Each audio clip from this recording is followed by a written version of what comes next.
It's to Cape Town we're headed for the penultimate event in the South African National Rally Championship, the NGK Swartland Rally.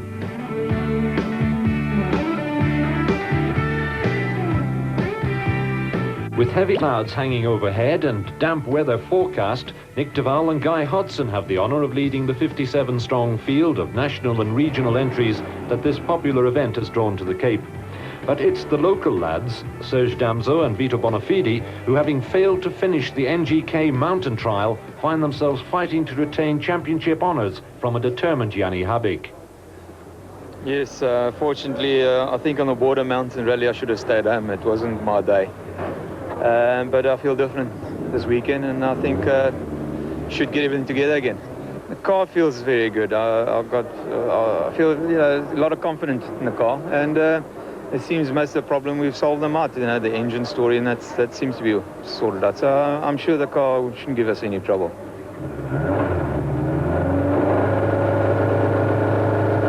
Stand by, 5 seconds. Quentin McCullough, the managing director of NGK Spark Plugs, brings the Nissan of Duval and Hudson under starters orders. With the Cape Town spectators in mind, stage 1 remains the 1 kilometre dash around the Greenpoint Stadium. Having chosen to use slick racing tyres for the tar, the Nissan wheel spins on the damp grass, battling to get traction. But once on the tar, though, the slicks start working as valuable time lost on the grass is made up. 50, turn off, left 4, turn off, left 4, and right 4, right 4.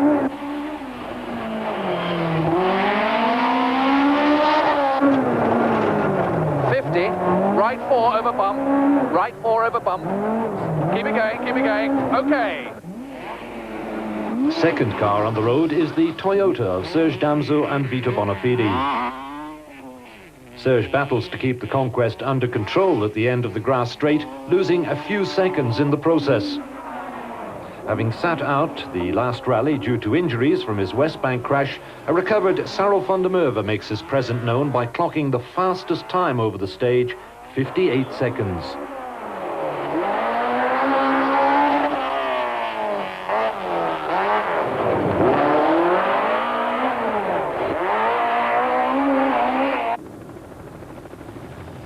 On stage 2, 8 kilometres around the Eysterplaat Air Force Base, Serge Damso brings the Conquest to a stop.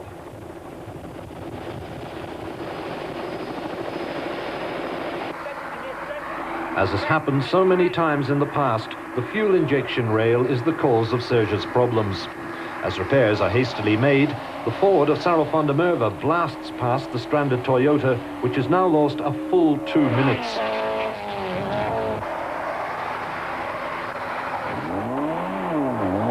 Serge nurses the Conquest to the end of the stage and an anxious service crew. But there's no slowing the flying van der Merwe, who once again clocks the fastest time. With his Toyota now back to full strength, Serge tackles stage 3 with obvious determination. But it's the Nissan crew of Hannes Grobler and Douglas Judd who suddenly find form in the wheat fields northwest of Cape Town. They take 4 seconds from Sarel and France, clocking a winning time of 7 minutes and 25 seconds. The 2 Volkswagen Golf Synchros of Johan Evertse and Jannie Habig failed to match the pace in the early stages, running a few seconds slower than the leaders on each stage.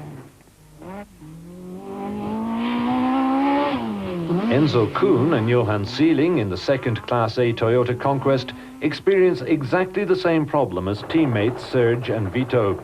The faulty fuel rail knocks 4 minutes off the crew's score sheet, putting Toyota out of contention just 3 stages into the rally.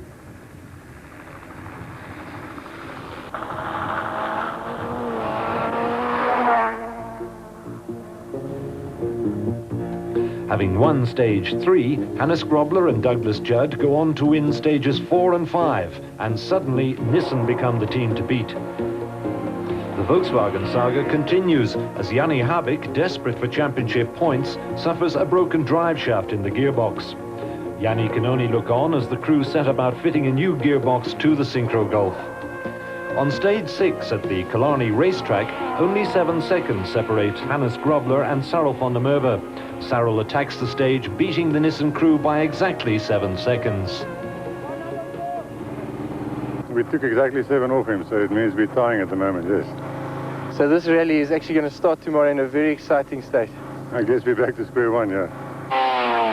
Serge Damso and Vito Bonafide are put out of their misery on the last stage of day 1, when the Conquest's motor finally blows. A conrod through the engine block puts paid to any hopes they had of recovery.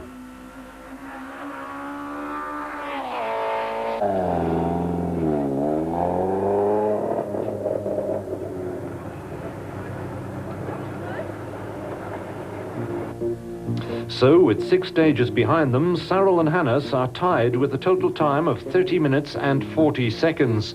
Glenn Hall and Martin Butter in the second Ford Laser have held off Nick de Waal and the 2 Volkswagens. Jürgen Snell and Marty Olivier lead the Class B battle ahead of Leon Butter and Francois Jourdain. An early morning departure from the Woodstock Holiday Inn to the start of Stage 7, 123 kilometres up the West Cape coast. Sarel is sidelined with clutch problems at the start of the stage, giving Hannes and Douglas the honour of being first on the road.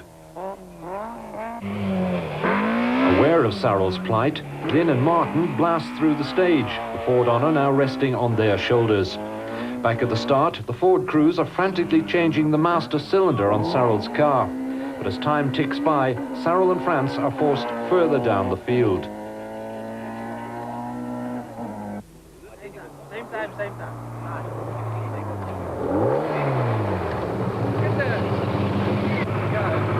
While Glyn Hall reports the proceedings to Ford's team manager, Jeff Mortimer, it's Nissan's Nick de Waal and Guy Hodson who find early morning form.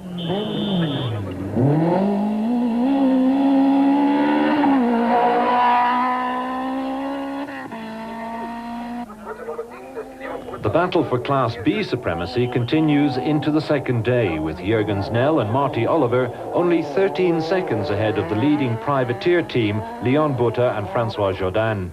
Both crews are in closely matched 16-valve Golfs, and both desperately want a class win.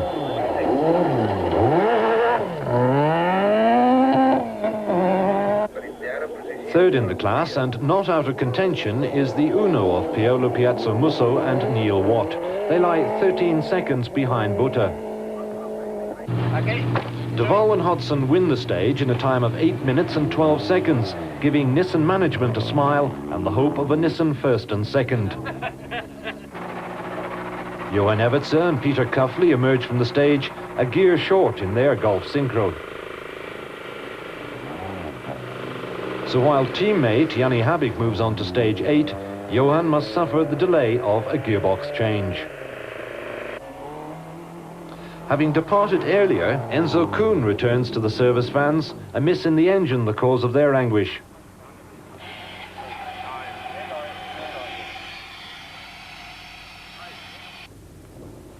Stage 9, and we join Hannes Grobler on the start line. 5, 4, 3, 2, 1, go.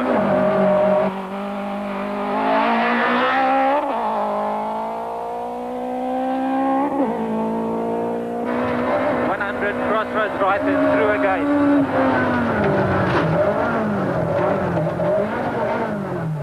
Hannes struggles to control the Sentra, with blown front shock absorbers making the car's handling very difficult on this bumpy stage.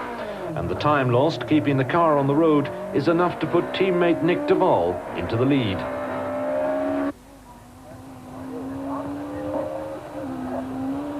The route schedule for stage 9 stated that there were too many yumps on the route to mention.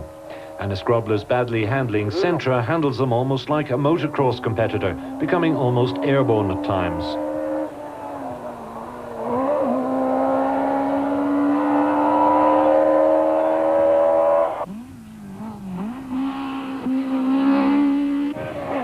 Grobler completes the stage unscathed, but he's lost some valuable time.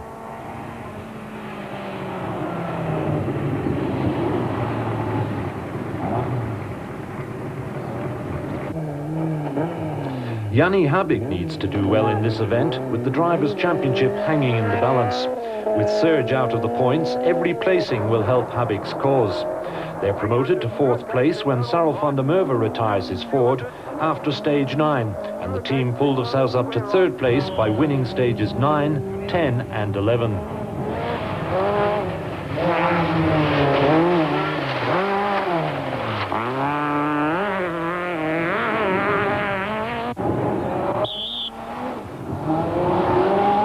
Tony Ball and Tony Babb in their Class B golf end their rally in great style as they roll the car in front of hundreds of spectators, but unfortunately out of sight of our cameraman. As the marshals rush to their aid, the Class D leaders, Terry Brand and Jeff Tyrer, do almost the same. A fire starts under Ball's car, adding even more confusion and drama to the situation. Running far back in the field, Enzo Kuhn and Johan Seeling blast through the farmyard, giving the spectators an amazing display of driving ability.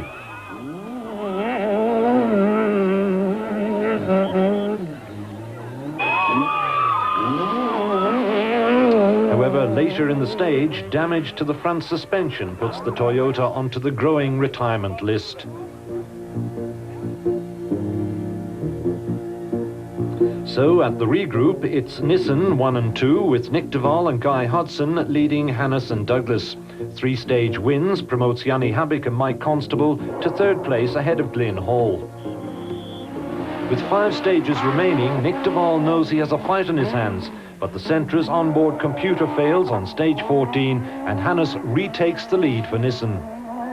The Class B fight is down to 10 seconds after the regroup, and the pressure of the situation catches Leon Butter here on stage 13 when the Golf overshoots under braking, sending spectators and marshals scattering.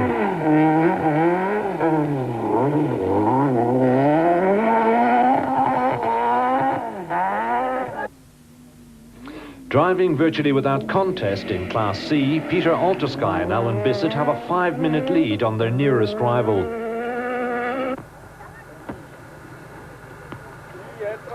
Battling throughout the rally, Johan Everts and Peter Cuffley have been fighting a faulty gearbox on the Golf Synchro. And eventually, on stage 13, it's the gearbox that wins, and they're forced to retire. For the pair, it becomes a long and winding road and a walk home. The other golf of Yanni Habig and Mike Constable comes under pressure from Glyn Hall and Martin Butter as the Ford crew throw caution to the wind and win stage 14 by 4 seconds. Here on the streets of Malmesbury, Yanni does all he can to retaliate, throwing the Golf into the tight corners.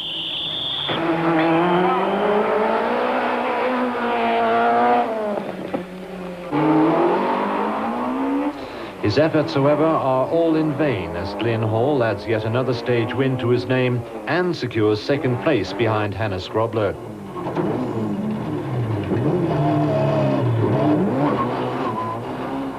The good folks of Malmesbury don't usually see this kind of driving in their streets. One would certainly hope not, but the Ford Laser of Hall and Butter has them lining the pavements as he holds on tightly to his 2nd placing.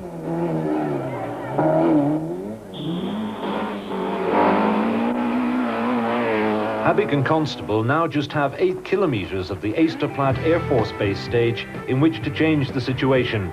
In their effort, they win the stage and take 5 seconds off the Ford, but it's not enough to take the 2nd position from Hall and Butter. It's been a hard-fought rally as well for Hannes Grobler and Douglas Judd. Ja, baie dankie. Dit was 'n goeie rally vir ons gewees. Die afgelope paar jaar was dit 'n goeie rally. Ek het hom uit die 5 jaar het ek hom 3 maal gewen. Dakkie het hom nou 3de jaar in 'n ry gewen. Hy en Jan het hom 1 jaar saam gewen. So ek dink dit is 'n baie goeie rally vir ons. Any incidents, Douglas, that stand out for you? Oh, Robbie, I think quite a few incidents, possibly too numerous to mention. You always have your moments on this rally, but luckily we got through them all and we're very happy to have won. Only 3 of the 8 Class A factory cars remained at the end to grace the final scoreboard. Yanni Habig now leads the Rally Drivers' Championship with just 1 event to go. Leon Butter eventually lost 2 minutes to Jürgen Snell and Marty Olivier in Class B, with Marty now leading the Navigators' Championship. This program was brought to you by NGK Spark Plugs, sure fire from start to finish.